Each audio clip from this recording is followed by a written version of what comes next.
प्रस्तुत है विधानसभा में आज हुई कार्यवाही की समीक्षा। लेखक हैं स्थानीय दैनिक उदित वाणी के विशेष संवाददाता उमापद महतो। झारखंड विधानसभा के बजट सत्र के दौरान सोमवार को मुख्यमंत्री हेमंत सोरेन ने सदन में 3 बड़ी घोषणाएं की। मुख्यमंत्री ने बताया कि 12 मार्च को राज्य मंत्रिपरिषद की बैठक में कुल 26 प्रस्ताव पर निर्णय लिया गया, जिनमें से कई नीतिगत मुद्दों पर राज्य सरकार द्वारा ऐतिहासिक फैसला लिया गया है। लेकिन बजट सत्र चालू रहने के कारण सरकार ने लोकतांत्रिक मर्यादा और सदन की गरिमा को ध्यान में रखते हुए नीतिगत निर्णय पर सभा के बाहर कोई भी आधिकारिक या सार्वजनिक घोषणा नहीं की।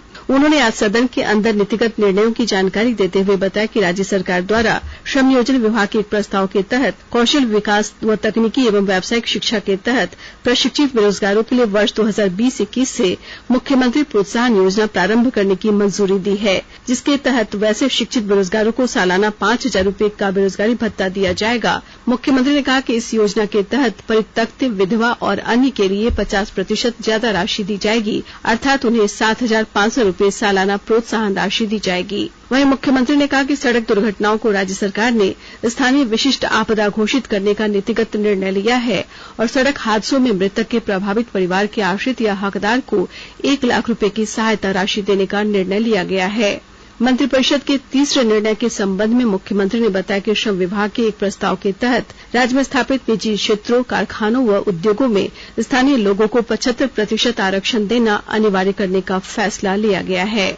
इधर इससे पूर्व तारांकित प्रश्नकाल के दौरान भाजपा विधायक सीपी सिंह ने राज्य मुख्यालय से लेकर प्रखंड अंचल कार्यालयों में प्रोग्रामर, कंप्यूटर ऑपरेटर के पदों पर वर्षों से कार्यरत कर्मियों को हटाकर इन पदों पर आउटसोर्सिंग के जरिए काम लेने को लेकर सवाल उठाया, जिस पर पक्ष विपक्ष के अन्य विधायकों ने भी राज्य सरकार के उक्त फैसले पर आपत्ति जताई। सीपी सिंह के सवाल का जवाब देते हुए संसदीय कार्य मंत्री आलमगीर आलम ने कहा कि विभिन्न विभागों में अनुबंध और संविदा पर कार्यरत कर्मचारियों की सेवा को लेकर राज्य सरकार द्वारा एक उच्च स्तरीय समिति गठित की गई है। समिति की रिपोर्ट आने के बाद संविदा कर्मियों की सेवा के मामले में निर्णय लिया जाएगा।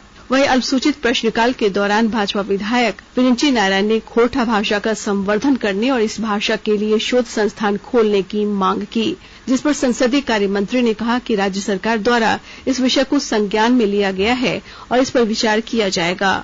इधर दूसरी पाली में सदन में भाजपा विधायक अमर बावरी द्वारा कल्याण व परिवहन विभाग के अनुदान मांगों पर लाए गए कटौती प्रस्ताव पर चर्चा की गई।